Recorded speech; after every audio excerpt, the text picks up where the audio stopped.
we always have to recognize inside of us is that very conservative element that says, I want to change and grow, but at what cost? I don't want it to cost me too much.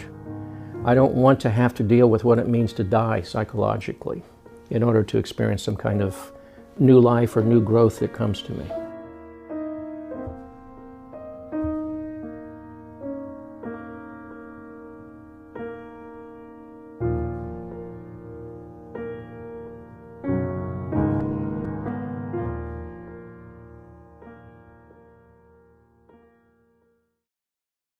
There are times in our life where the certainties, understandings of self and world are no longer applicable, no matter how sincere we are, how conscientious we are in their execution. And in those moments, we feel the ground slip away from underneath of us, whether we're conscious of that fully or not. We might urgently change relationship or career or make some kind of outer change, thinking that that will fix it and that will solve it. But underneath that is some other kind of groundswell that's seeking to express itself. And one of the things I've told to clients who come for therapy is you're going to have to be able to live with uncertainty for a while. Because that which is no longer applicable or useful or practical in your life is going to be replaced by something else. But we can't just jump from here to there. That's what those self-help books promise. 5 steps to this, 30 days to that. That's the quick movement to this. You won't have to go through suffering. You won't have to go through anxiety. You won't have to go through some kind of exile. And that can be a very lonely time. And to be able to sort of hold to that process during that interim, during that in-between period. And the in-between period sometimes, frankly, has been years. And I think, for example, that in the course of one's psychological growth and development, those interregnums can be extraordinarily painful. And that's one reason why I think therapy had to be invented in our time in order to help people to sort of hold together a sense of personal continuity while something is being deconstructed in their lives. So what's the cost of not changing? I think the cost of not changing is maybe to live someone else's life, meaning that one internalizes the messages from one's ancestors, internalizes the message from the culture at the time. And they're powerfully charged, of course. I mean, people have the fantasy that one lies on a couch like this and complains about mother and father and so forth. That's not how it works. On the other hand, stop and think, where were your first and most formative encounters with self and other? And what does that mean to you? How did that help define you or limit you or constrict you or instruct you? And it's in those moments that you realize, I have to deal with the presence of those. Those persons could be long gone, deceased, and yet they're still active and operative within our psyche. Psyche is timeless. And it's very clear that there is no past in the psyche. It's all present. And when it's activated, it has the power to come up. And every once in a while, people realize, that was my mother's voice, or that was my father's fear coming through me at that moment. Those are moments of profound insight, if one understands what they mean. I've put it this way before, that we all live in haunted houses and sleep in memory's unmade bed. And what that really means is there are many autonomous presences within each of us, charged with energy, that given whatever stimulus comes, or something that gathers energy from within and sort of pops out in front of us, those are the things that have the power to govern your life. So the unexamined life means one would be at the mercy of whatever history brought us, rather than in some way contributing to the sort of developmental agenda of our life. It's the difference between fate and destiny in some way, as the ancients recognized, that fate is what happens to us, the givens that we have. You don't choose your genetics, you don't choose your family of origin, you don't choose your culture, all of which are powerfully defining voices. On the other hand, there's destiny, which is that which is seeking to be expressed through you, as generated by nature or divinity, as one prefers. And right in between there is the human being making choices. And the human being is a product of that fate, for sure, but is also the vehicle of that destiny. Now, the examined life doesn't necessarily mean a comfortable life or a conflict-free life. In fact, one of the tests, I think, of this whole process is when life asks more of you than you are inclined to give in return, when You're summoned to go very deeply to within someplace in yourself. Those are moments of the greatest growth and development and challenge. Can you give us an example of where that's happened to you? Well, I think any time that one loses a loved one, for example, one has to decide, what do I do with my life in the face of that? Having lost a child, I became acutely conscious of people said, well, how do you get through that, or how do you deal with that? Well, it wouldn't serve my son to curl up myself. I think I need to go on and serve the values that he and I had in common. And I think in doing so, it's a way of honoring his presence in my life on a daily basis. I think when one goes through significant losses in one's life, one has to say, all right, the energy that was there has now come back to me. What am I going to do with that energy? What is the task that this is asking of me? In the book Swamplands of the Soul, I suggested we often wind up in dark places like anxiety states or phobias or depressions or losses or whatever. And in every one of those swampland states, there is a task, the identification of which and the addressing of which can lead to growth and development, even in the face of whatever the trauma has been. The flight from that task means we stay in the role of the victim, and we stay stuck and powerless and so forth. There's a wonderful poem that by Truman Cooper called Fearing Paris, and he says, now what if everything you feared could be sort of enclosed in the city of Paris, and it would make sense to stay on the outskirts of Paris. But then at night, you know, you might be too close as the lights come up, and so you go to the hills in the distance from Paris. But even then, it's already beginning to encroach on the world. And after a while, the more you run from it, the more Paris starts covering the earth. What you need is a friend who tells you, see Paris first.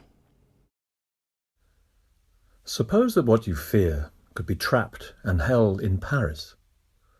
Then you would have the courage to go everywhere in the world. All the directions of the compass open to you, except the degrees east or west of true north that lead to Paris. Still, you wouldn't dare put your toes smack dab on the city limit line. You're not really willing to stand on a mountainside miles away and watch the Paris lights come up at night. Just to be on the safe side, you decide to stay completely out of France. But then danger seems too close even to those boundaries, and you feel the timid part of you covering the whole globe again. You need the kind of friend who learns your secret and says, see Paris first. In other words, one has to go and face what one fears. And in doing that, something in us will respond, and we realize that we can reclaim our lives in the face of that. And that's the task when we wind up in a swampland state, where we find ourselves, either through fate or the acts of others or our own acts, we find ourselves bereft, or we find ourselves defeated or shamed or whatever. In those moments, there is a summons to the human spirit again. And it's not easy, and the examined life will be a life full of conflict. It's full of suffering. We are not redeemed from suffering. You know, it's Aeschylus who said, the gods have ordained one solemn decree that it is through suffering alone that we come to wisdom. You know, if I were emperor of the universe, I might have written that differently, but I'm not, and therefore I have to recognize the wisdom of that. And that's not pessimistic or negative. It happens to be simply truthful. And in the face of that, one has to say, all right, the examined life allows me to retain a measure of autonomy, where I'm able to choose my feeling states or my attitudes toward what life has brought me. I choose my mode of response to it, and I do so in the face of the absurdity and the tragedy and the insanity of this life often. What you're offering, I'm just thinking about the contrast between what you're offering as a change process and what some of these leading personal development gurus are offering. They run onto stage with their microphones around their mouth, and there's bands playing, and it's high energy, and people pay thousands to go, and it looks a pretty joyful experience. Yours sounds like a real trudge through some hard stuff. Why would I want to go your way? Well, no one in his right mind would, frankly. And I don't happen to like anything. I don't happen to like anything I'm saying. I just labor under the belief that it's true. And the staying power of those motivational speakers, and that's what they are, they're motivational speakers, is very short. Visit those people a month, 3 months, 6 months, a year later, and see what has been a lasting effect. What is it that really has taken hold in their souls? For a while, there's a momentary enthusiasm that anyone might feel under that kind of atmosphere. There's a certain amount of show business about it, and that show business in some way is delusory. And if it worked, we would know by now. Yeah, but what's interesting is that, and I hear that, but I'm interested that it seems to work for a time. So what is it that's working for a time, and has that got any relationship with the kind of change that you're talking about? I think it has no long-term staying power. Of course it works because there is an enthusiasm that's generated there, you see? And there are complexes that have to do with saying, yes, that's perfect, this is right, this is for you. And that's where that rush of energy comes from. Again, it has no staying power. That's the problem. How come it doesn't stay? I mean, if it's such a good idea and we're so enthusiastic, what happens? Because I don't think in the long run it's very related to the reality and depth of human experience. That's the bottom line. That if life were that simple, we'd all be living on easy street, metaphorically speaking. And, you know, many of the people that we most admire in history are people who experience great suffering and great sacrifice. And we admire them because they won through to something in their life. They bore witness to some value that was important to them, often at great cost. And you can say, well, I sure admire that person. But on the other hand, all of us are summoned to carry through what matters to us in a way that's respectful of others, but not being defined by others. That's the difference. And that's going to lead to enormous internal conflict. Because again, all of our early conditioning is about adaptation. All of it's about fitting in and receiving the approval of others. I often look back on the character of Stephen Dedalus in The Portrait of the Artist, Joyce's autobiographical novel, in which he says, I have to leave my home, my family, my country, my faith, because I can no longer serve that which no longer serves me. Something inside sickens and sours. You know, it's what Kierkegaard called the sickness unto death. The body can keep moving, but there's something that's dead inside. And Joyce knew that, and so at great cost he entered the world of exiles. And I would submit that there are many people who feel this, that there's actually a tribe of exiles, but because they have no political leanings or they have no particular party, they don't show up in groups. But many people should understand that they're not weird or different. They are meant to be who they are. And if they don't fit in, you're not supposed to fit in. You know, you're supposed to be yourself. And you know, this individuation process is not about selfishness or narcissism. Quite the contrary. It's finding what's really worthy of your service. And some of that will be found in the field of human relationships. That's why the three of us have spent a good part of our lives in the act of caring for other individuals. And sometimes it will be found in contemplation and study, in some places through the work of one's hands and creativity in various forms. Or whatever path that is right for us is that which is to be found. And that's your service to humankind. And when you pull away from the collective values, you often incur a kind of guilt that comes with that. And as Jung pointed out, that's redeemed by returning to the family, to the relationship, to the company, with an enlarged sense of one's selfhood. And that's your gift to others, just to be yourself. Well, there are many schools of thought, psychological thought and practice, which appear not to have any regard for this aspect of our way of being, and they prefer only to think about what's happening right now and how you think about yourself moving forward. Well, absolutely, and there's a utility to that, because there are times when my present behaviors from wherever they're coming are simply leading me to a bad place. So if I change my behaviors, maybe I go to a different place, and that's fine. I think every therapist I know uses a range of cognitive and behavioral approaches to these matters. But those are often about simple matters. Those are about the matters of behavior and outer consequence. What happens when you find that you're still not feeling the rightness inside, or what happens when the symptoms persist? There's the problem. And that's why, as useful as those techniques are, and we all use them, we also find at times that they are limited. They have a sort of a brief staying power, and they're often needing to really be addressed from another angle altogether. There are people who write the books about these stars of change, which are million-copy bestsellers. Absolutely. I don't believe any of your books are. No, they never will be, because this is meant to be a summons that not everybody's going to respond to. And again, I respect those other books. I'm simply saying that I think they don't ask enough of us. That's the simplest way of putting it. So what happens if enough of me is not asked about or inquired into? We can live a superficial life.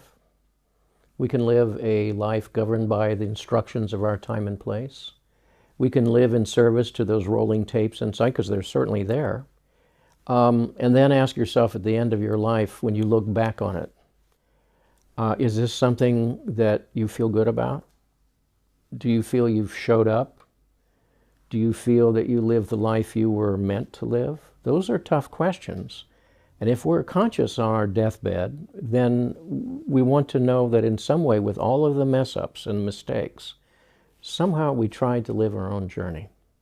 I often think of the story of Admiral Byrd, who in the 20s and 30s undertook several explorations of the South Pole.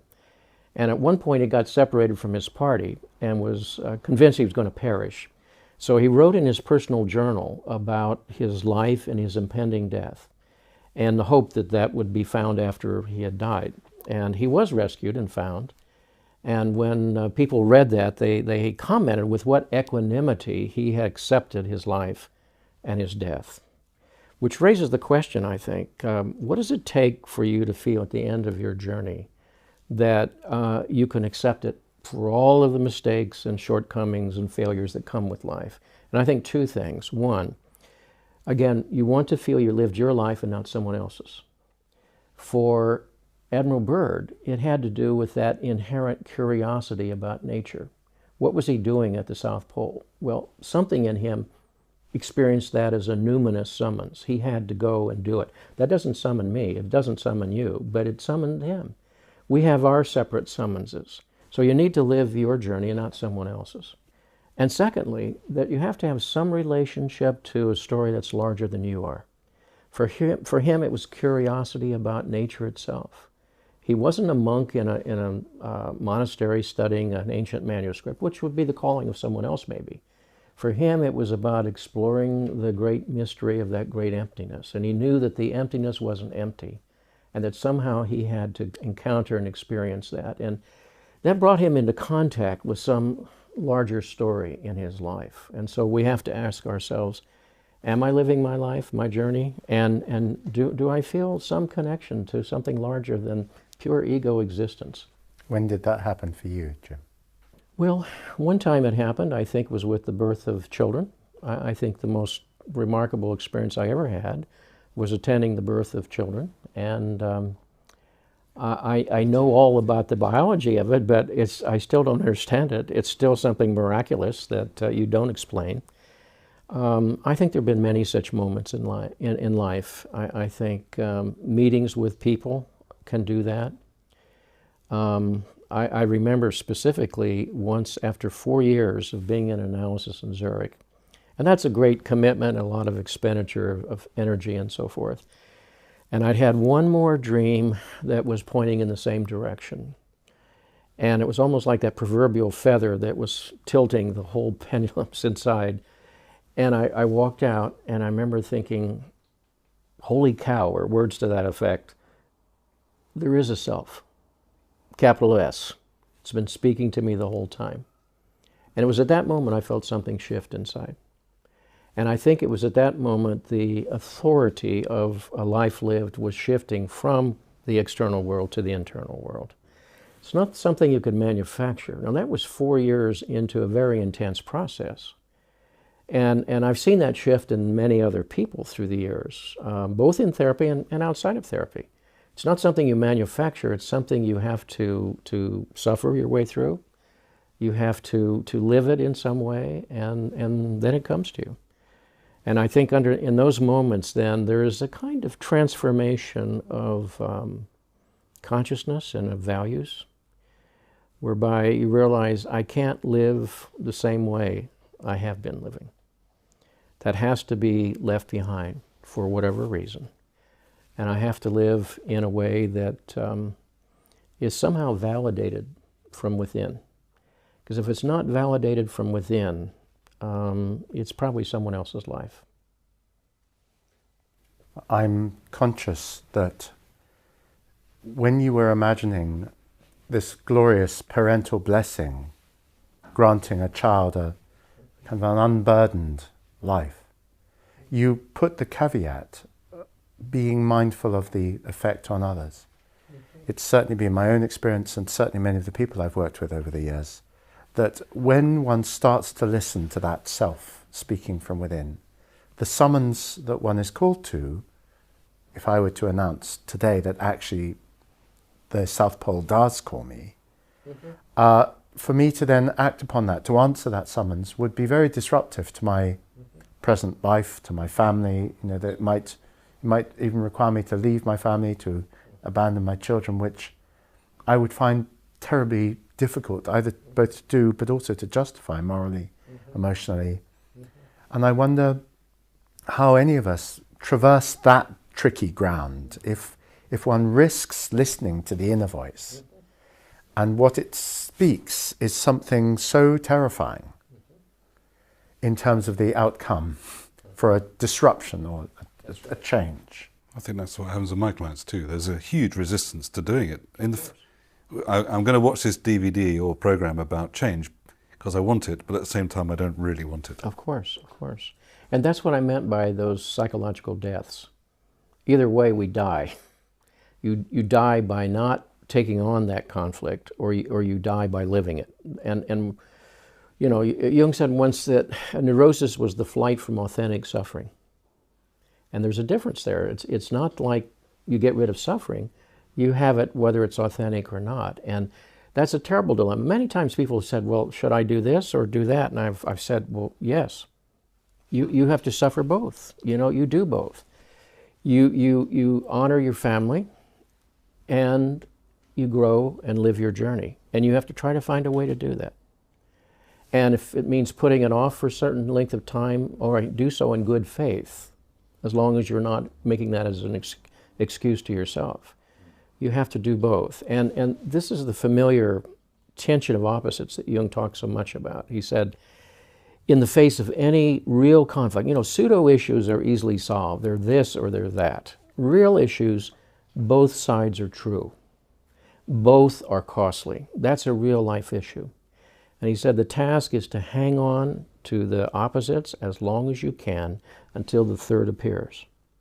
Now the third is, what does this choice, what does this dilemma in a person's life really mean to them? So, for example, if a person's in a relationship and I say to you, well, should they stay in that relationship or not? You say, well, I don't know, because I don't know all the variables that are going on inside. Well, precisely so. And they don't either. Until they learn what that third is. In other words, a person could stay in a relationship or a career or a situation whereby the outer summons is terrifying, and they stay there and something dies inside. Or they leave that and something dies in terms of the cost of that. And then they have to live a different kind of life and a different kind of journey. So that third is really the summons to a kind of consciousness that develops out of the conflict of opposites. But you can only get there by holding honestly the opposites. They have to be suffered within. And in fact, that's why I felt that last dream in 4 years of looking at dreams, where the self had been saying the same thing over and over in different ways, was for me the encounter with the third. That there was something higher. My own analyst said to me, He said, you have to realize sooner or later there's something higher than the ego, which sounds obvious on the one hand. On the other hand, we identify with the ego. So already there's an enormous threat and conflict there. If I'm not my ego, then what's making choices inside of me? And am I being simply narcissistic and discounting others in this process? Or, you know, Jung said on one occasion, most neuroses are conflicts of duty. So you have a duty to that and you have a duty to that. Or you have a duty to something here and a duty to something there. And it's out of that that the real conflict, that's the honest suffering, that's the honest conflict that comes. And so when I had that one more dream, it wasn't as if it was the first dream with that same kind of, you know, message. I hate to use the word message with dreams, they're not that simple, but I'll use it for shorthand. It was simply saying, all right, this is your third. It's about time you paid attention to it. And it was something in that moment that, as I said, shifted inside. Just following on from what you last said, if you can remember, I was hearing the difference between cosmetic change and what I might call organic change. Now, change in organic change in nature is a pretty violent process. It's destruction, creation, death, life. Not very appealing. It doesn't have a neat title to put on a book spine that will sell 1 million copies. And we are part of that nature. And it's violent inside of here too. And it's violent in the sense that all deaths in some way are the destruction of the old. And all deaths in some way are asking for that new to come, but it's only at the expense of the old. And the key though is the ego's relationship to that. I mean, it's going to go on regardless. That's why I think I had a good midlife depression, was I was resisting the change that was, you know, facing me, resisting changes that needed to be made in my life. And I had various complexes standing there like guards with scimitars saying, you shall not enter here, as we all do. Otherwise, change would be easy. But in a sense, what is not addressed then will pathologize, meaning it will move into regions of suffering. It could be interpersonal suffering, it could be in the body, it can be in our emotional life, in all these places. So you're absolutely right. Nature is violent, and my ego may have an attitude about that, but my attitude's sort of irrelevant until I embrace the nature of nature, which is that, you know, as Tennyson said, nature red in tooth and claw. You know, it's not some pretty animal somewhere. Its life is constantly consuming and devouring other life, as we do as well. And the same is going on intrapsychically in us all the time. As we're sitting here, you know, cells are being reborn and cells are dying. And they're dying at a greater rate than being reborn, by the way, from about age 24 or 25 afterwards. So it's biologically downhill after that. And although I've used the word violent for nature, I mean, it's not only violent, it's also beautiful. Oh, absolutely. And nourishing, and lots of other words. But, you know, my own bother with the change movement as it's kind of advertised is that it only seems to focus on the good bits. And I feel very suspicious about it. The kind of change you're describing has a different quality to it.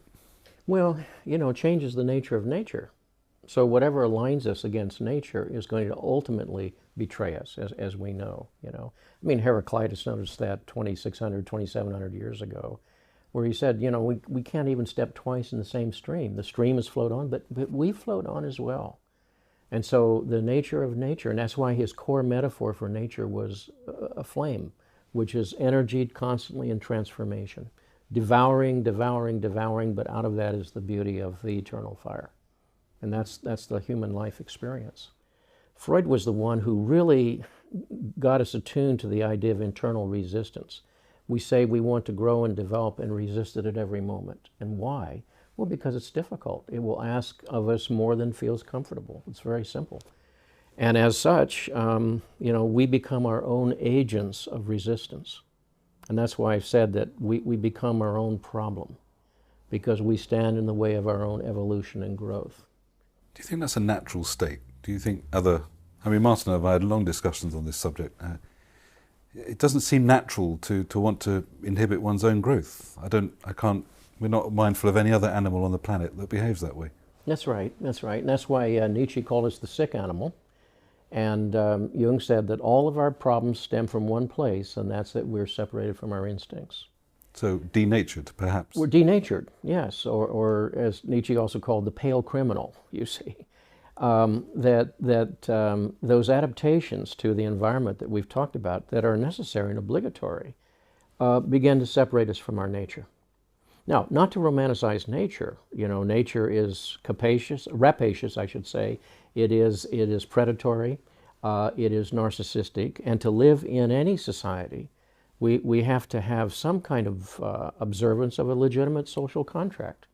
You know, we learn to eat off our plate and not our neighbor's plate. We learn to stop at stop signs and so forth. And our life is enhanced by that cooperation. But at what point does it also compromise the agenda of the soul? And that's a whole different arena.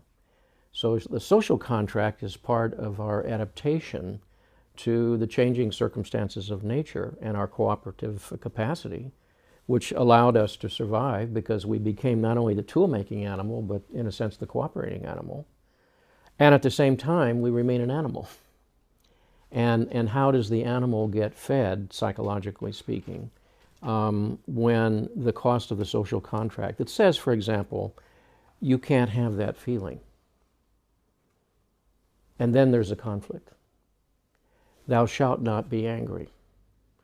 When anger is a natural, instinctual reaction of the organism to a threat to its well-being. I was interested a number of years ago to realize that the etymology of anger, anxiety, angst, and angina was the same thing, and that's to constrict. So where the organism feels constricted, it's going to feel threatened, and therefore anger and anxiety are appropriate instinctual responses. But if you're told you're not allowed to be angry, then you have a deep internal conflict. You have a split between instinct and culture. And the task is, of course, in observing the social contract, how do I own this anger and express it in a constructive way or productive way rather than destructive way? And of course, if it's denied and pushed inward, you know, then it produces all kinds of pathologies. You know, William Blake said, rather murder an infant sleeping in its cradle than nurse unacted desires. Now, he was expressing that in a very, enthusiastic, shall we say, way, but what he was saying was there's a cost to repression. There's a cost to denial. The question is, how can you accept it and acknowledge it?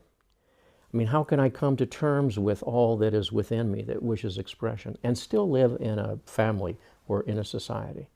And that's part of the task of being a human being. So we become the sick animal through too much adaptation. But without that adaptation, we would be living out in the forest by ourselves too. And that's not a very pleasing thought either.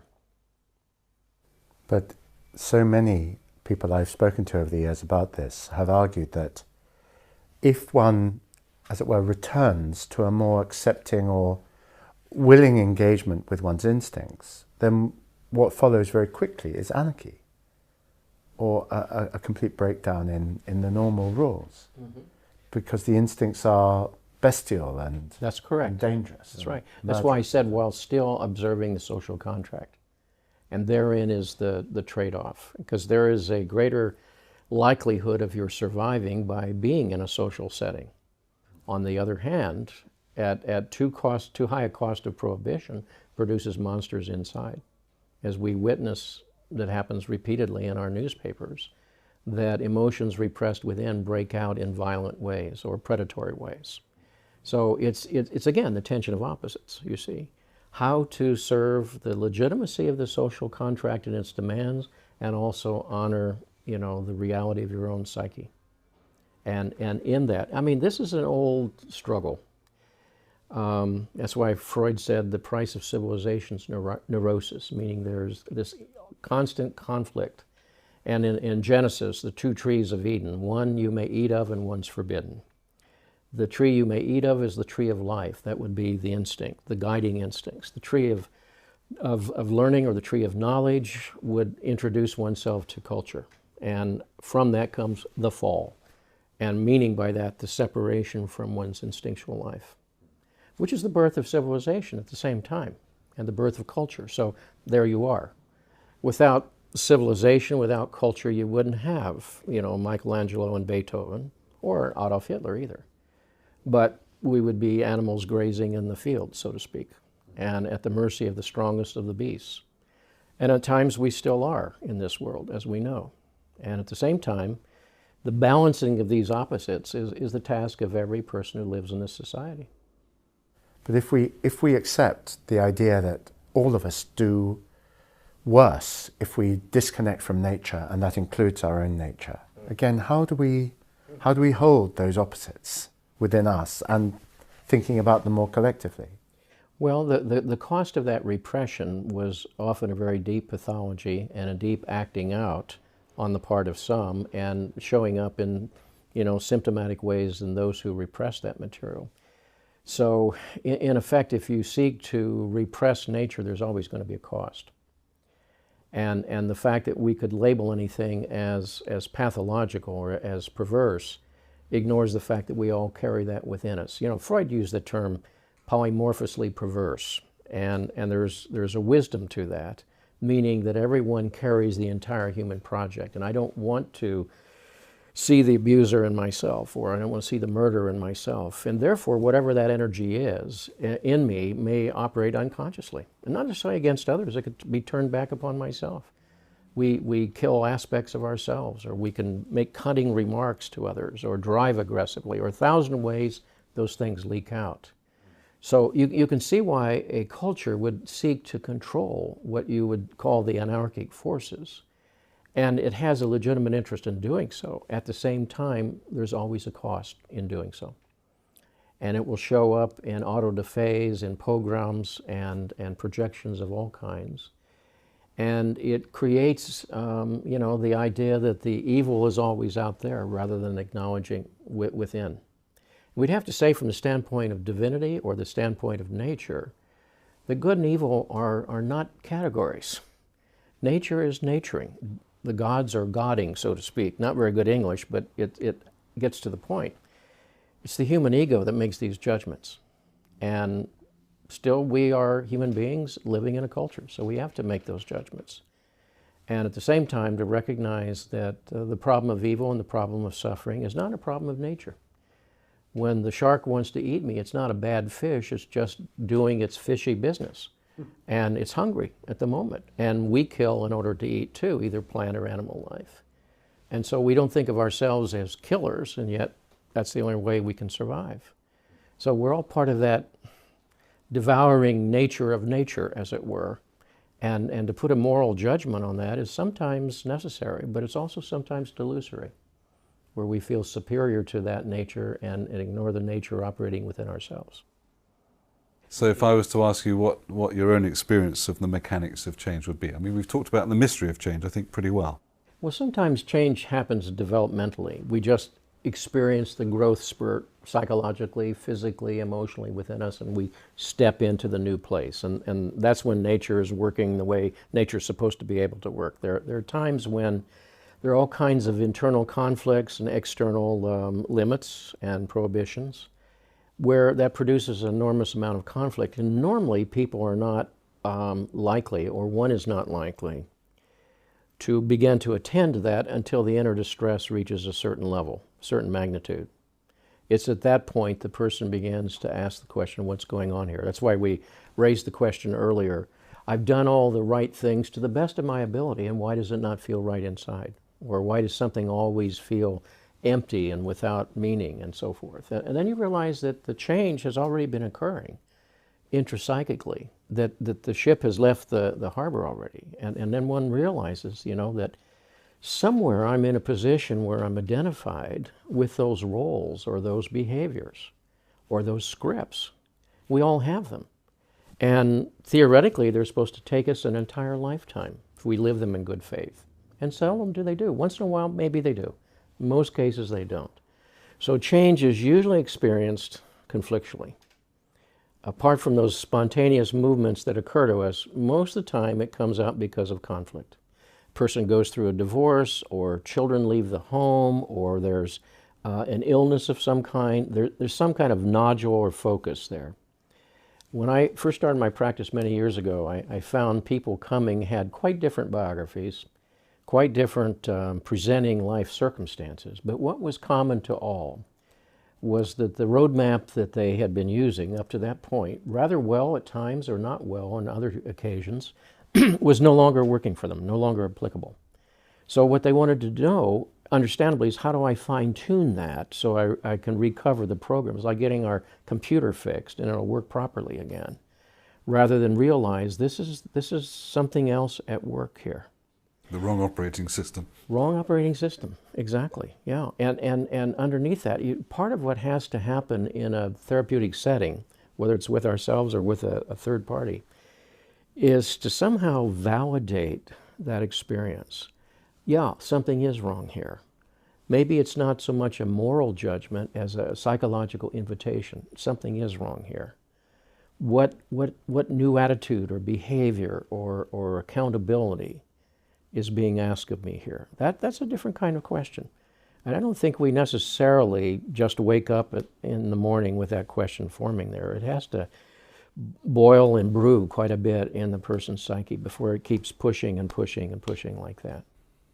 In my own process of change, I don't think I was really aware that there was a change taking place to start with. But the fact that I even started looking for someone to talk to explore things I barely could understand, revealed that absolutely I'd already begun a process of change. Oh, absolutely, yeah. So I'm wondering, we give this name change to something, but maybe, I don't know, what am I trying to say? Well, it's nature naturing. Yeah, exactly. It's Nature already naturing. happening. Thank you. Yes. Yeah, it's already happening. And what we call therapy, again, is a way of attending to that conversation that has to go on all of our life, maybe for a very short time. You do it in the relationship with a third party, but even if you don't do that, you have to attend a different kind of conversation. What is this bringing up to the surface? What's coming up? The word analysis came from a Greek root that meant to stir up from below, not to slice up, but stir up from below to see, what vegetables are in the soup, what wants to emerge, you see. And this is all about having a deepened conversation around the meaning of your own life. That's what it's about, a deepened conversation. And frankly, a lot of people never get to that conversation, too easily distracted. The self-help books are often part of that distraction. The fantasy that I can just find magic like that. Or if I find the right person or the right career, this is all going to work for me. That's a delusion we all had as youngsters. And life is much more complicated than that. And the peregrination of the soul is much more autonomous than that. That's part of the ego's fantasy that it can maintain control at some level. Again, unless ye die, you shall not live, so to speak. So if we could speak to 25-year-old Jim and ask him what he thought the trajectory of his life was, I wonder what he would have said. Well, in most cases, people would have a presumptive trajectory, and I think we all did as young people. Let me give you a personal example. I was deeply curious as a child and as a young student, and I was thrilled that when I finally got to college, I was going to take my first class in philosophy. Because I thought, there the answers will be waiting for me, because who better than the philosophers to have pondered life's questions, and Plato and Aristotle and Kant and the whole crew. And I started reading them, and I found myself getting puzzled, because instead of answering my questions, they were bringing more questions up, and that was disturbing. And I was either a freshman or a sophomore at the time, and a visiting scholar came to class, and he was a young professor of comparative religion from MIT in Boston, and he had been to a Zen monastery for a year in Japan. And he came and was sharing that experience with us. And I remember him sitting on the teacher's desk in the lotus position, and it's the first time I'd ever seen that or heard about it. And he talked about his life as an earnest novice in a Buddhist monastery, and how at the beginning he was presented with a koan, which is a kind of riddle that really has no answer, but he was to struggle with his koan. And periodically he'd be summoned by the Zen master to talk about his relationship to his koan. And he said usually he was just dismissed like this. A couple of times he was struck with a stick, and he felt he was being chastised. And he realized later what the person was saying to him is, "You're up here, get down here." And then he said something that cracked something in my heart at the time. He said, "At the end of a year, I was no closer to understanding my koan than the day I arrived." And I thought, this can't be. Here's a person of such obvious intellect and conscientiousness, sincerity, and he's no closer. What hope would there be for me, And that was the beginning of a big lesson, all right? Secondly, for reasons I don't recall, he talked about quantum physics for the first time I ever heard about that. And he said, we now know that an electron can hold simultaneous position in various models and can move from one ring to another without traversing the distance in between. I thought, that's not possible. How do I know it's not possible? Because I learned about the structure of the molecule in high school physics. You have a nucleus and the electrons are going like that. And I thought, that can't be. And he said, we've known this from the early 1920s. And I thought, this can't be. And then something else cracked inside. And thirdly, when he left the class, I thought, this is extraordinary. It's the first time I'd ever seen a person who was actually devoting his life to questions that mattered to him, rather than being trained to do a job and doing the job with the presumption that's what an honorable person does, and that will be a reward in the end, as sometimes it is. And I thought, this is peculiar. And at that moment, though I didn't know it, I was seeing the difference between job and vocation. 40 years later, I was able to introduce that same person. Of course, he didn't remember being in that classroom. I was just an anonymous undergraduate. And to thank him, and that was the famous religious scholar Houston Smith, who happened to be the speaker that I was referring to. But I was reflecting later upon why that class stuck in my mind so strongly. And I thought that it taught me three lessons. One is rather than find certainty, you better be prepared to live with ambiguity in your life. Because life is a koan. It's not an answer, it's a series of questions. And if you're lucky, you get better and better questions along the way. And if that's the case, your life is somehow growing and living in the mystery. Secondly, I thought, you better not be attached to your old models, because as fixed as they are in your mind, they will be outlived by better instruments or better questions in the future. And thirdly, it's the first time, as I mentioned, that I realized what vocation could be, vocatus, vocal, to be called. I didn't have to become that person, but I realized that a person could be called to live what mattered to him or to her. And that was a true identification of the spirit with what you spend your life doing. Now, it was too early for an undergraduate, I was probably 19, to comprehend at that time what these things meant. But they've percolated upwards through the decades, literally. Hit your tuning fork, you might say. Hit your tuning fork. Absolutely. Something resonated in that classroom. And its full implications only became clearer upon reflecting upon what formative influence they played. Because again, these represented attitudes that were foreign to my intention. I wanted certainty and predictability, and I believed it was possible if you worked hard enough at it. And what I've gotten from life is more uncertainty and more unpredictability. So one could look upon that as the defeat for the ego, or as the summons to say, what changes of attitude or perspective are asked of you now? And so, what he was modeling there was a life lived by his inner light, whatever form that took. Because I was going to say, in answer to were you my client? When you posed the question aloud, I wondered to myself why that lecture stuck in my head. I would say, well, the answer was in your body. You said your heart cracked. Yes, it did. And I believe that the heart has its own intelligence, its own brain capacity, and that the wisdom of the heart is profound and parallel to the intellect. Yes. And if something as profound as a crack appearing in the heart happens. I think all of us registers that as a significant That's right. seismic shift moment. Yes. Does that That was a feel shift. true for you? I think so. That felt a shift moment at the time, but I had no way of comprehending it. My consciousness wasn't large enough to understand that. That's why I'm saying it was decades of living that reality before I began to realize why that had stayed at such a numinous moment, which is a significant encounter in history, because it was merely a 75-minute class period.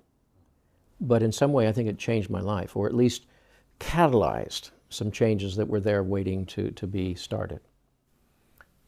At the time, do you remember the physical shock in your body of this challenging new perspective, this new paradigm Yes. appearing? And part of that was anxiety, because I think what he was saying was undermining certainty. You know, this model of physics that I thought to be one of the certitudes of what keeps the planet going was simply a theory, and it would be replaced by other theories. And they're as transitory as all of our understandings are. And that was threatening. It can be liberating, but to the youth it was threatening. Because, you know, the ego, again, wants to stand on the promontory of certainty and predictability and control. And this was wresting that control away.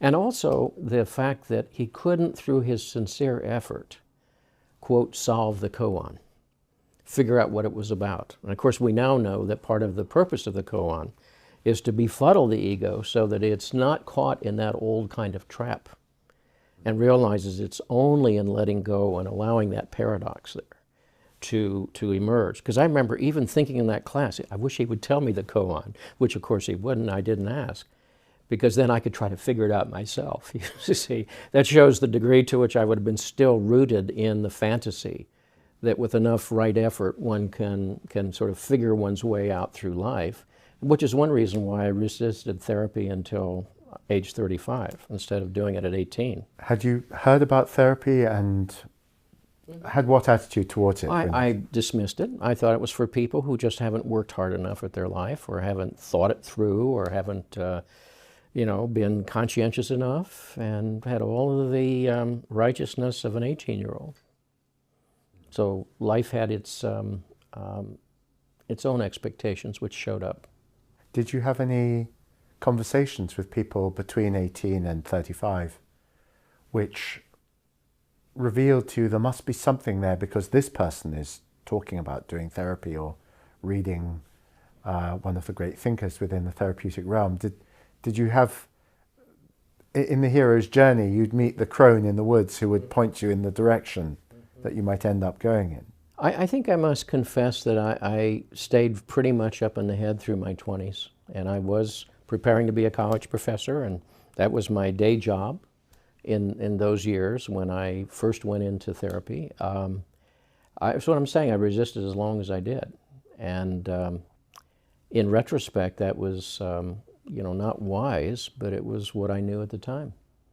And it's an opinion I think that most of us have. It's like therapy is for those who are ill, those who are unable to figure out their lives, or unable to muster enough energy to make things work for themselves. And, it's a widespread prejudice, and it's one that I learned the hard way is nothing but a prejudice. Is it true then to say that we're changing whether we like it or not, but many people, perhaps most people, choose to avoid taking responsibility for their part in the change that's happening? Well, of course. Again, it's threatening to say that I'm part of this, that I'm accountable. Life is about showing up somehow, and that means that in the end we're all accountable for the life we've lived and the consequences that pile up in our life. And that's an appalling thought when you really reflect upon it. And you can see why it would be so easy to deflect that accountability to others. Why is this an appalling thought? Well, I mean, from the standpoint of the imperiled ego, it's saying, well, I'd rather sort of shuffle that off onto your shoulders rather than take it on myself. Because, it's demoralizing. It can assault my sense of legitimacy. It can undermine whatever my beliefs and fantasies are. And, you know, that's not a pleasant experience. So it's far easier to, you know, the old saying, when the going gets tough, the tough go shopping, for example. I mean, it's much easier to sort of convert it into energy out there. And with that, you know, sort of hold back whatever's needing to be or wanting to be encountered. You know, people can undertake all kinds of learning or regimens of development and so forth, actually as protections against that encounter with the self. You know, it's like people can go into a house of worship in order to avoid religious experience, because religious experience can turn one's house upside down. You know, think of Job, for example. He moved from piety to an encounter with living mystery, and it just destroyed everything in his life. People can go to school in order to avoid education. People can actually go into therapy to avoid the encounter with the reality of the psyche. I remember a number of years ago having a dream group, and we met about every 2 weeks. And there were 8 in the group, and so we agreed to spend about an hour in each person's dream, and they would take turns and rotate. And one of our members was a distinguished lady who would come in with her dream and had spent an enormous amount of effort in analyzing that dream. And she would go off and track down its images and try to weave it into an interpretation of the dream and so forth. And she would come in and share her dream, and then she would read her essay about the dream. And the first 2 or 3 times it worked. We all were sort of impressed with her conscientiousness and sincerity. And then about the 3rd time, someone said, "But Alice, I didn't see your dream that way. I saw it as this." And suddenly there was a whole collapse of her visage. And you realize the game was up. In some way, what she was doing was entering a dream group where theoretically you're inviting a dialogue with the other within you, the powers of the unconscious, and yet trying to stay in control. That her essays were very considered efforts to manage the material, to manage the interpretation, and then to say to the ego, and I don't say this judgmentally, I'm saying it descriptively, because we all do that, that if I manage the material, I'm still in charge here, I'm still the boss here, rather than open up to the radical otherness of that dream. Now think of that compared to being on the castle walls and that castle under siege. My attitude in the dream was, and out of the dream was, will the castle hold? That's the resistance of the ego to the powers that come to us. So in a sense, we can engage in all the right behaviors, ironically as defenses against the radicality of the other that lies within us, or the radicality that lies within other people as well.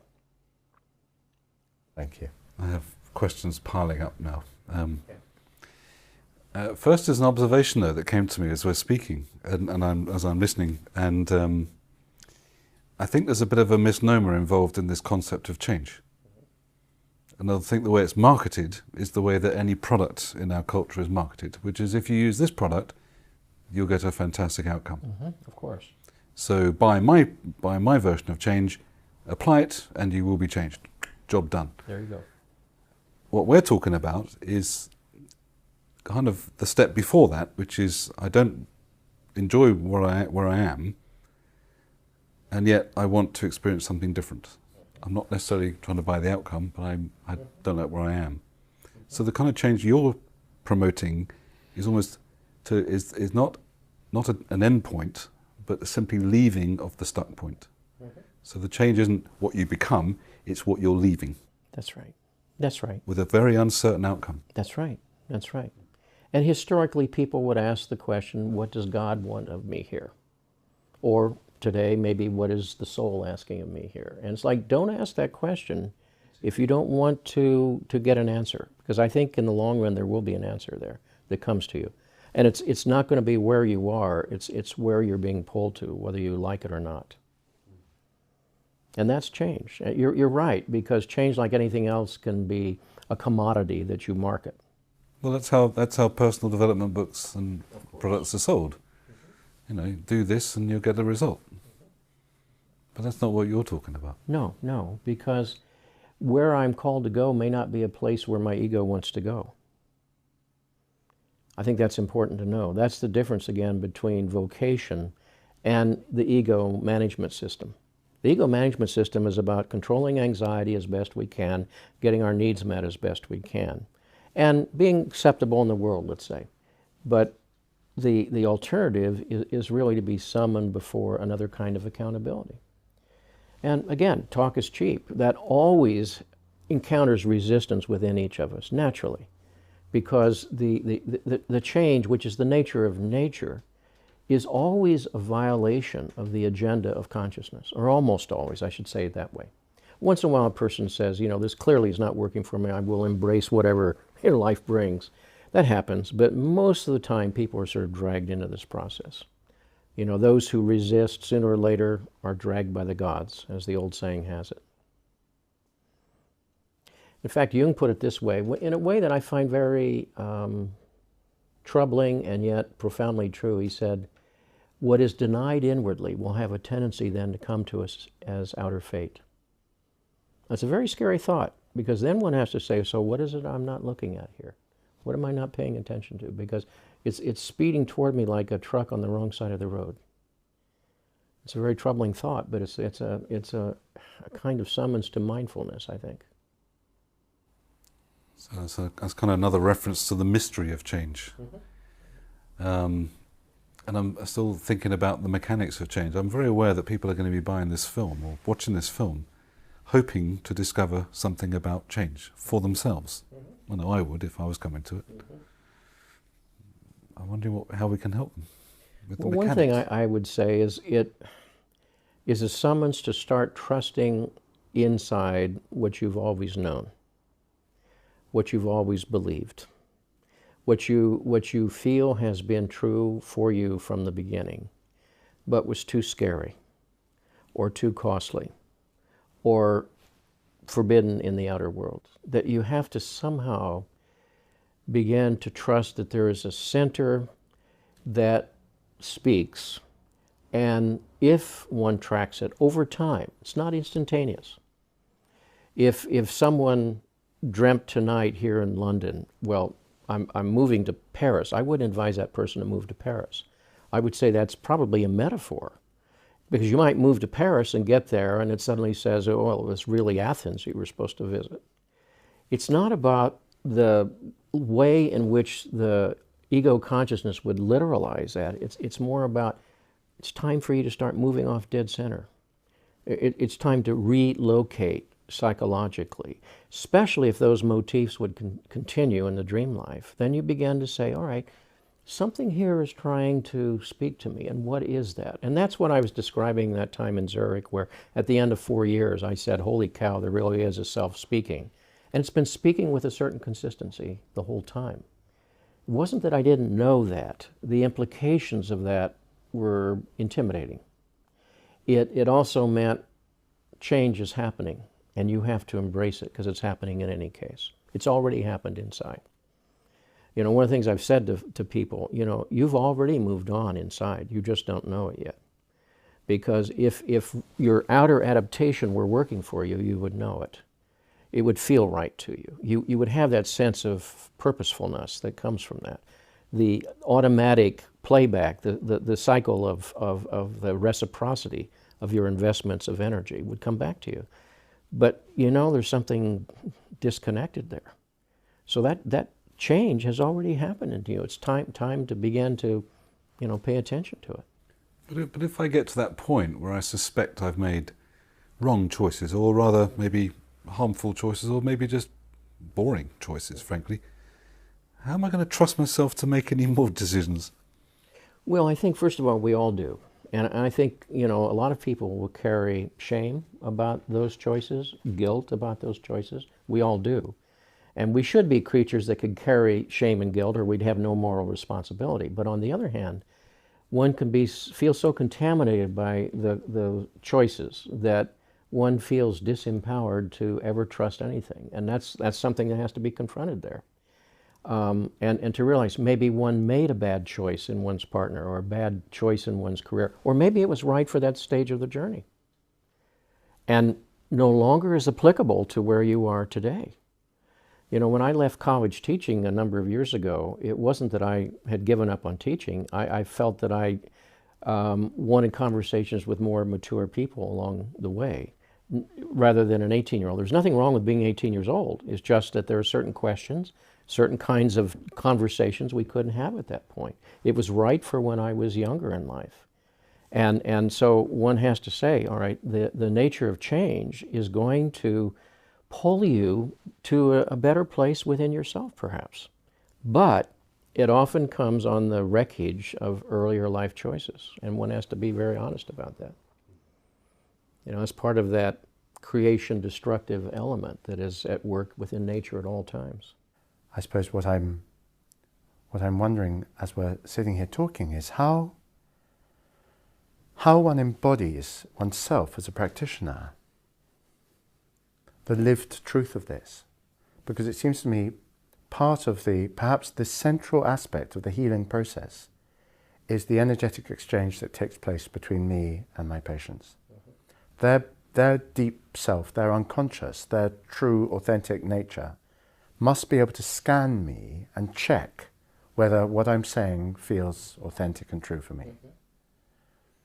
So I have to be living this truth, I think, in order to really show up authentically and to dare to presume that I might be able to work with people and help them through some of these questions. So I suppose I'm wondering what questions we can address to ourselves on an ongoing basis to ensure that one is attending to this process within oneself. And whether you still do that. You're very experienced, Jim, you've been working for many years. What checking process, what awareness system do you use to monitor where you are in this story? Well, those are a series of good questions, and I think you're right. In encountering another, something in us begins to perceive whether they are coming from an authentic place within themselves. If it's just talk, people will feel that. They'll see through that very quickly. You can't be in such a position until you've lived your life more fully. You have to have suffered. You have to have struggled with what the meaning of that suffering was. You have to have gone through changes. You have to have gone through losses, for example, to be able to access those parts of your own experience, to be really present to whatever that person brings. You know, Jung put it best when he said, you know, half of what you're doing is teaching yourself, and half of what you're communicating to that person is who you are. And if that's phony or if that's undeveloped, it will show up. It always does, sooner or later. And underneath all of this is really the question of what brings us together in that kind of conversation. And the way I've put it is that it's a deepened conversation around the meaning of your life. So one of the things I try to do is ask people questions that will cause them to reflect upon their understanding of themselves and their understanding of others, and what it is they feel that they've left behind in their own life. Because we all leave parts of ourselves behind. And we all leave parts of ourselves that are wishing expression in life, and they can pathologize and be depressed or whatever, or envious or jealous. And I think that the important thing that you've touched on here is that what you communicate is yourself, you know. It's like Emerson said, who you are speaks so loudly I can't hear what you're saying. And that invariably, sooner or later, comes through, which is why this is not about technique. Technique is easily learned and either works or doesn't work in a given situation. But underneath, what you're doing is embodying a point of view. And this is a point of view that takes your life very seriously, takes it as a struggle between authenticity and inauthenticity. It's a struggle for purpose and meaning, that your symptoms have a meaning, that your suffering has been a form of clarion call, if you will, a summons to this conversation. And paradoxically, these outbreaks are friends, so to speak, because they brought us together, and they will bring us to some kind of relationship to what's really going on inside of you. And I find most people responding to that. Most people who seek me out, I don't advertise, but people seek me out one way or the other, come at some level prepared to have that conversation, or they wouldn't go through that door. They would have tried other things first, and maybe productively so, and more power to them. But I think, again, the key that I've found is that deep within each person is a part that knows, that believes, that desires, that yearns, and that part is wanting to be seen and to be valued. And I think that's part of what the therapist can do. And to give a kind of freedom and permission that most people don't have. I see a large number of people in the second half of life, and all of them are accomplished in various important ways. But all have lacked permission to be who they are, to desire what they desire, to feel what they feel, and to pursue the life they really want.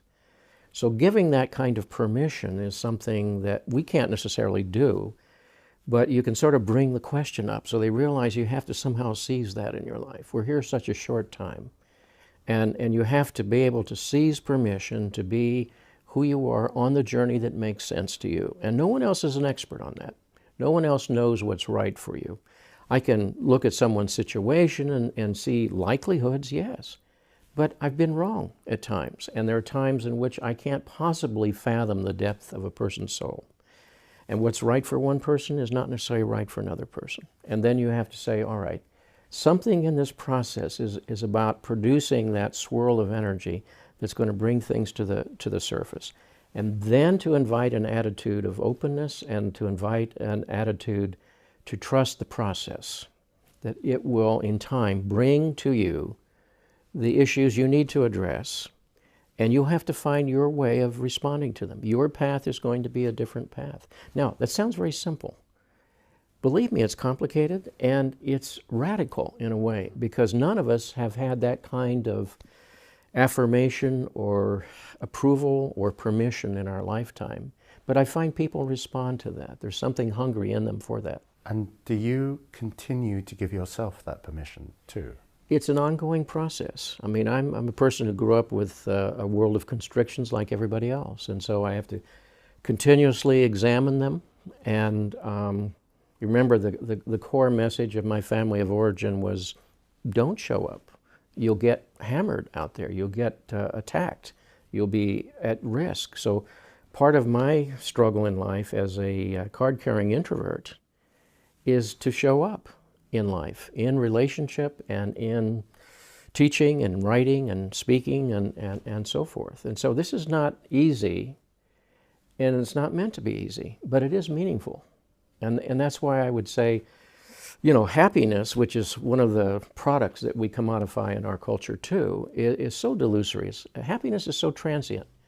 Meaning is something that has some durability. It has staying power. And if you choose meaning over happiness, you will find your life is very, very rich. Happiness leads one ultimately to trivialization and perhaps to addictive pursuits of something.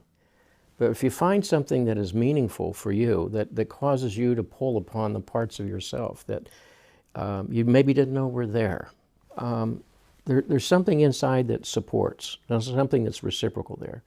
There's a lovely poem by Rilke where he talks about this hand falling and being on a planet that's falling through time and space. And he says every once in a while we can feel, while falling, a hand that supports us gently. The leaves are falling, falling as if from far up, as if orchards were dying high in space. Each leaf falls as if it were motioning no. And tonight the heavy earth is falling away from all other stars in the loneliness. We're all falling. This hand here is falling. And look at the other one. It's in them all. And yet there is someone whose hand's infinitely calm, holding up all this falling. And the paradox is that that's what happens when there's an encounter with the self. Something inside supports the fall and holds it with care. And you can't jump from here to there with that. You have to go through the process to be able to experience that. And I had the privilege of experiencing that. I've had the privilege of being present to people's encounter with that, where they will say, in a sense, I can't believe what my dream just told me, or I can't believe that this issue has come up for me, or something like that. And then you know they're on the cutting edge of their own developmental process. And it's very exciting to see that.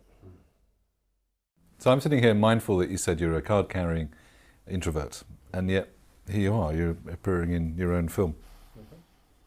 I have this sense you're not talking about change, you're doing it. Yeah, I think that's true. And added to that, as I mentioned before, the familial message from Origins. You don't show up, you don't go out there, because that places you in harm's way. And I'd have to say, and I don't want to make this sound grandiose, but it really is a response to vocation. That the one thing I've learned that I can do that's helpful and useful is to translate in some way, translate complex material into concepts of daily life, or work between the puzzling material of the client to some consciousness of that client and try to be the bridge to that. And that's not a career definition that anybody I ever knew had, but it's nonetheless a kind of summons. If that's what you can do, that's what you're supposed to do, you know. And if you best show up nurturing others, you do that. And if you can make music, you can do that. And if you can do various things, that's you're just meant to choose to affirm those gifts, whatever they are. And we all have them. Some of them are acclaimed publicly, and some are not. So for me, it's a question really of saying, you know, what matters to me? And I think underneath all of this, I think one of the things that has been driving my life, and I wasn't aware of that until more recently, was precisely that early message of childhood about not showing up, not being out there because it makes you vulnerable, was also in some way life-denying. It was killing the spirit, because I think I served that for a long time. And then to say, all right, I have to show up in the way in which I'm supposed to show up, which is not chosen by the ego, it's chosen by the gods. You know, as a child, I either wanted to be a Major League Baseball player or write the great American novel. Well, that was given to other people. I don't have that body, or I don't have that talent. I have what I do, and what I do is in a sense, very simple and commonplace, and that's to be a teacher. See, what we do is we say you get a career, you make money, and that's going to take care of it all. Well, if money worked, we would know it by now, because we look up all the unhappy souls who have plenty of money. But then when you say, all right, if what I'm doing is right for me, there will be that felt sense of reciprocity. It comes back to you in a sense of satisfaction or purposefulness or meaning, or however you want to describe that. And you can't create that, and you can't invent that. You can't buy it. You have to open yourself to it. And when you do, you know, there's a feeling of inner rightness or confirmation that's experiential. It's not cognitive. But how do you open yourself to it? Well, in my case, I think it was a natural thing from childhood on, because I revered teachers. I identified with teaching. And I think for some people, they have to find it in a different way along in their lives.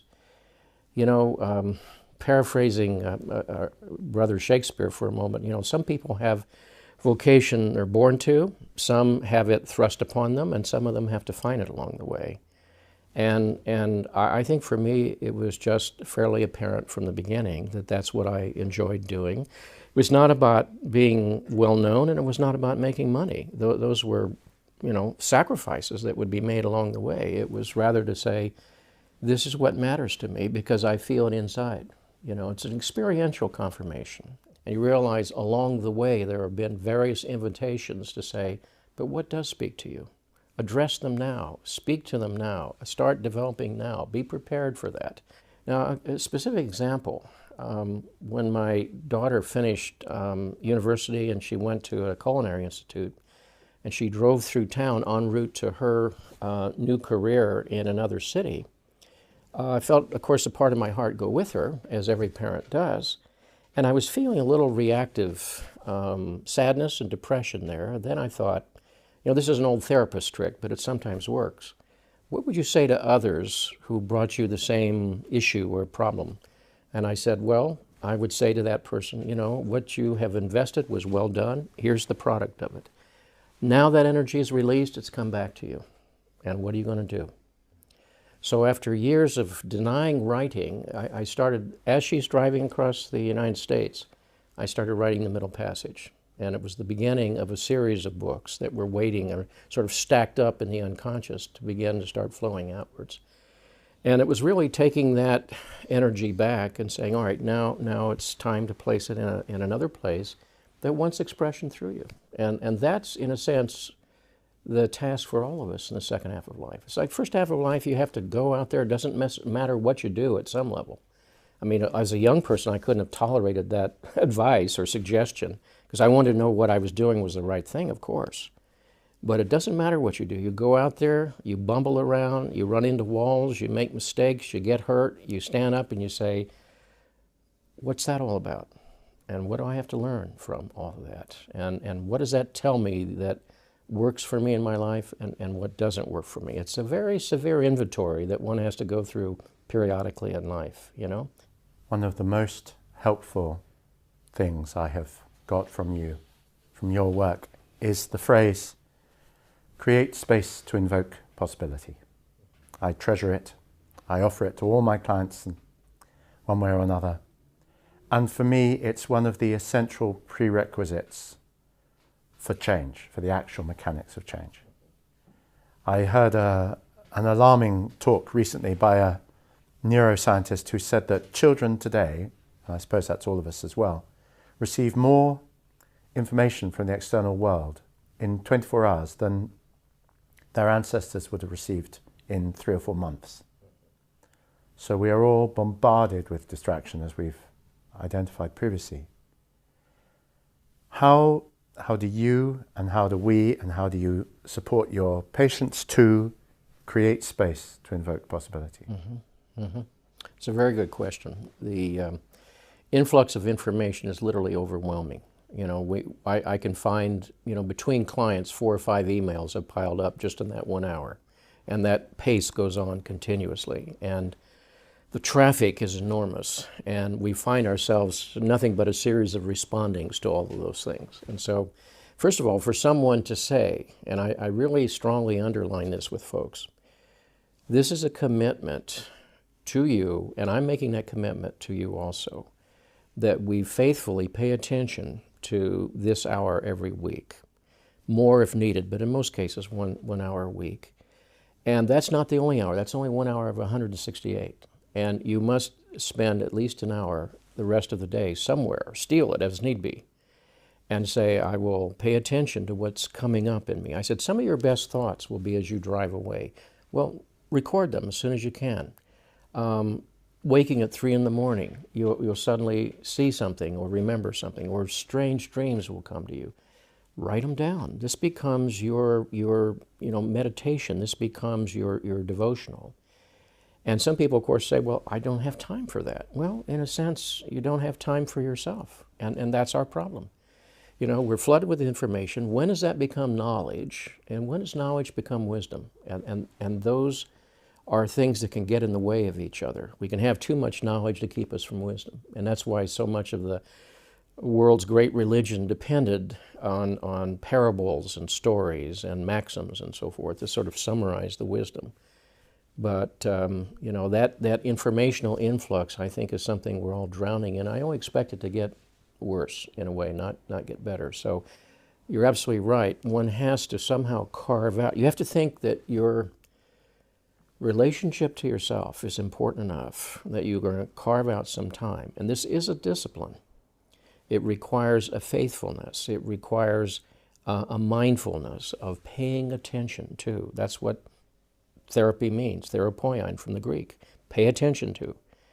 And to write it down and bring it in here. I don't have an agenda for you. You bring your agenda in here. What's going on for you? Now, sometimes people are understandably caught in an outer issue or difficulty, and naturally you have to focus on that.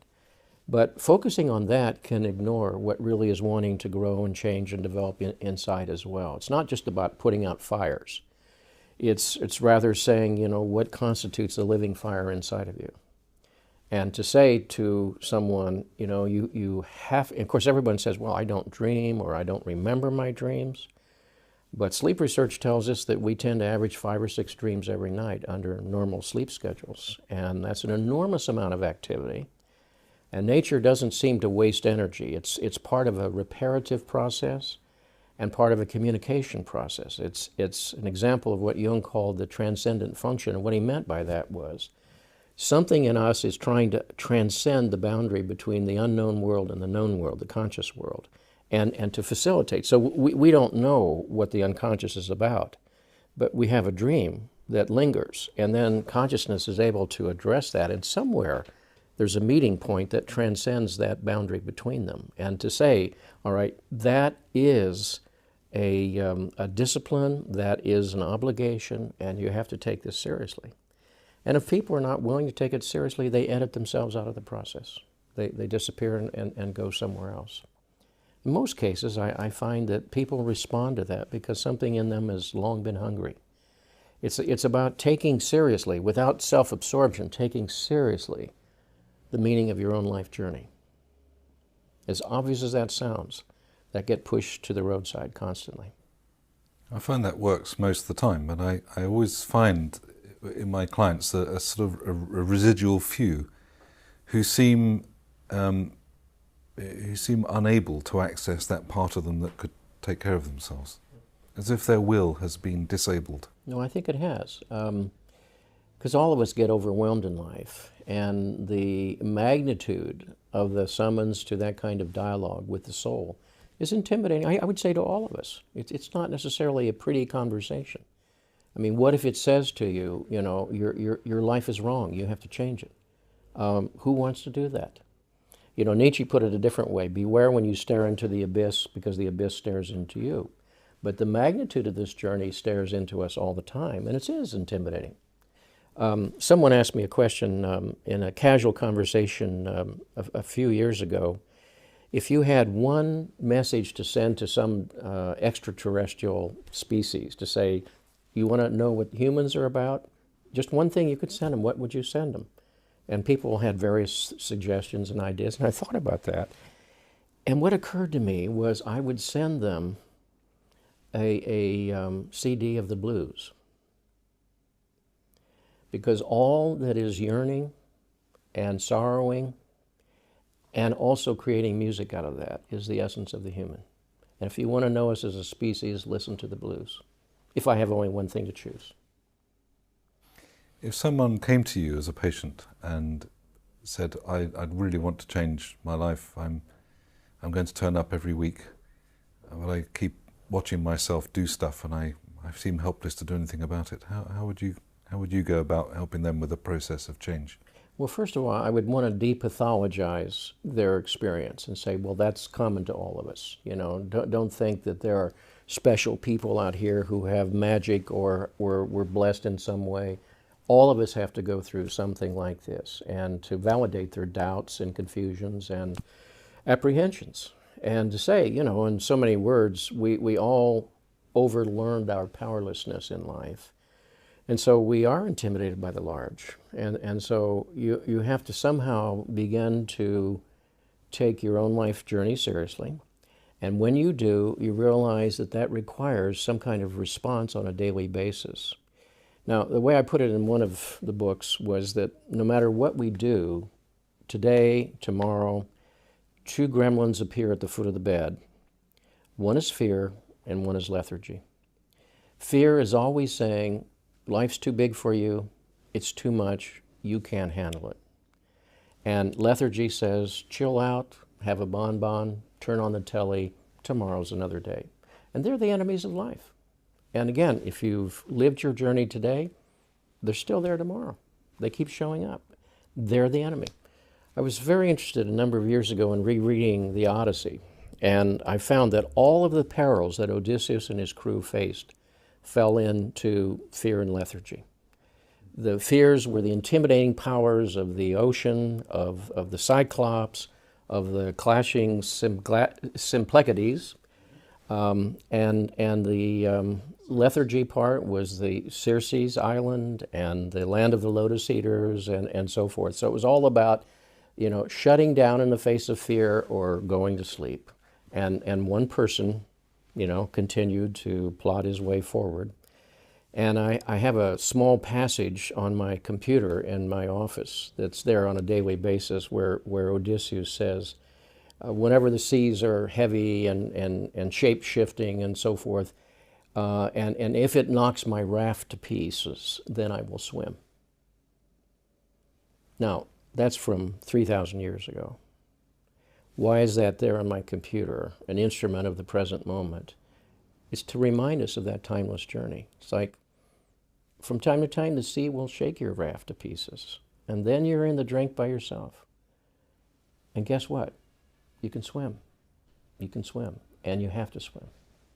So you have it appears as a box, you read it off your screen, or you have it taped. No, it's taped to my computer. It's taped to your computer, so it's there every day. Every day. As a call to wake up, or Exactly. to be awake. Be mindful, and frankly, be courageous. Show up. It would be very helpful for me if, in this setting, you were to share with us the quotation about being bold and about the dark forces, the power of evil that... Oh yes, it's really a paraphrase of Jung, who in 1912 broke from Freud in a book called Symbols of Transformation. And he says there very powerfully, he said, the spirit of evil is negation of the life force by fear. Only boldness can deliver us from fear, and if the risk is not taken, the meaning of life is violated. And I think that is so succinct and so powerful. And whenever I've cited that in talks on the road, everybody said, could you say that again? Because people want to write that down, because it does resonate. The spirit of evil is negation of the life force by fear, and only boldness can deliver us from fear. And if the risk is not taken, the meaning of life is violated. I can actually feel my body quaking as it takes that in. It has a physical effect right here, right now. So I know that there's something happening in the moment that's a truth about, for me, about what you've just said.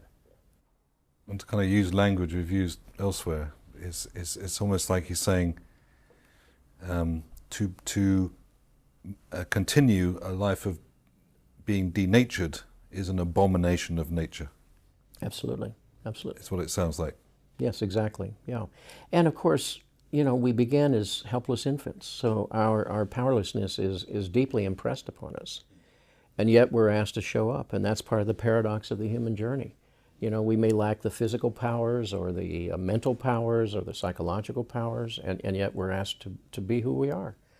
That's why life is so difficult. And it's difficult because we've also learned all those necessary adaptations. The things that were actually protective and helpful can often stand in the way of growth and development later, because, they're there to protect us.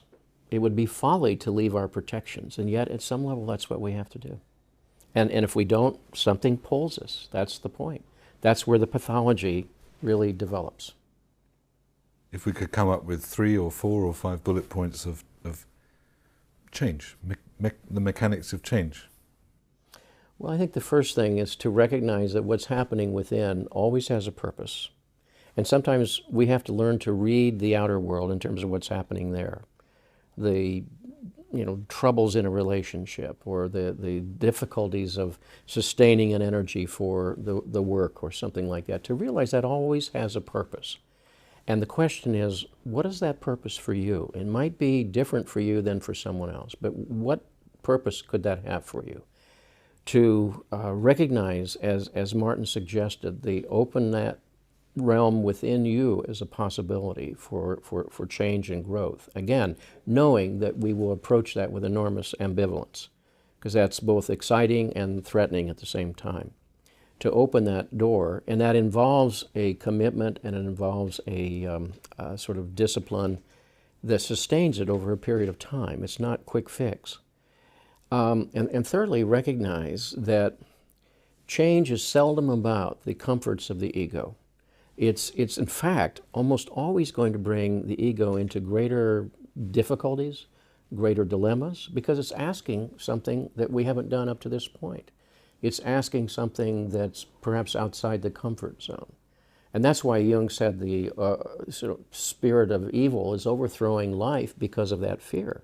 We have good reason to have those fears, but again, we have good reason to live our lives too. And so, lastly, recognize that change is where the gods, the divinities want us to go, not necessarily where the ego wants us to go. And so when Jung said once a neurosis is an offended God, what he was saying was not theological. It was a metaphor for saying we have colluded with the oppression of some profound energy or some expression within us that is seeking to enter the world through us. And when we oppose that, we are offending the gods, as it were, which is his way of saying it has that much magnitude, that much gravity, and that much importance in your life. Another issue that comes up around change, when people are contemplating change, is okay, let's imagine I overcome my fear and reach out and try and get some. How long is it going to take? Possibly the rest of your life, quite seriously. That change is, as we've already established, I think, the nature of nature, that death is stasis. Lack of change is death, whether it's psychological or actual. Nature is constantly changing. And so this is work we do the rest of our life. We don't know what challenges are coming to us. You know, the fantasy of the young person, and an understandable fantasy, if I make the proper choices, these will serve me my entire lifetime, be rewarding, be acceptable to others, and provide me with a sense of satisfaction and purpose. Well, good luck with that. And once in a while that happens with people. But it's rather rare. And more commonly, we're summoned to an accountability to the soul, and it's not going to be constrained by ego expectations or agendas. It's going to go wherever it wants to go. There's an old maxim in the coaching and business world that you need to walk your talk. And here you are talking about change, the mystery and mechanics of change. How are you living it, would you say? Well, one of those ways of living it is to be party to this conversation, which is an unnatural act, it seems to me, but one in which I believe may serve the teaching function, in which I believe deeply, and I believe in the sincerity and conscientiousness of both of you, so I'm trusting to that, and so there's always a certain risk in that, and I'm grateful for that opportunity. I continue to be learning and reading and growing constantly. And ironically, I find myself less and less interested in organizations and more interested in free time to pursue my relationship with my wife and also to spend that time in study. I find myself as curious today as I was as a child, which I think is a good thing because there's kind of an insatiable appetite there. And wherever that's present, the spirit flickers and it's still alive. And I think with physical diminishment, as we all have, it has to grow inside. There's a poem by Yeats in which he talks about how for every outer diminishment there is a necessity of inner growth to compensate. And he says, soul, sing, clap hands and sing, and louder sing for every tatter in its mortal dress. Yeah, now you see, a young person can't say those things. One's not able to at that point. But I think when Yeats wrote that, he was ailing of body and spirit, and yet was saying that one can affirm this life journey, even with its heartaches, by the development within of a deeper richness. And that richness comes through losses and achievements and disappointments and so forth. In another poem, he reviews all of the miseries of his life, Dialogue of Self and Soul, it's called. And at the end, he says, we must laugh and we must sing. We are blessed by everything, and everything we look upon is blessed. Now, again, no young person could say that because we'd have to say, now, we'll see you in a few decades and see what you have to say about that. But he was writing that at the end of a journey, and one that was turbulent in his nation, turbulent in its politics and religion, and turbulent in his interpersonal relationships, and turbulent inside. So it was like the voyager coming into the harbor who says, in a sense, it's a hell of a journey, but it's been my journey, and it's been well worth it.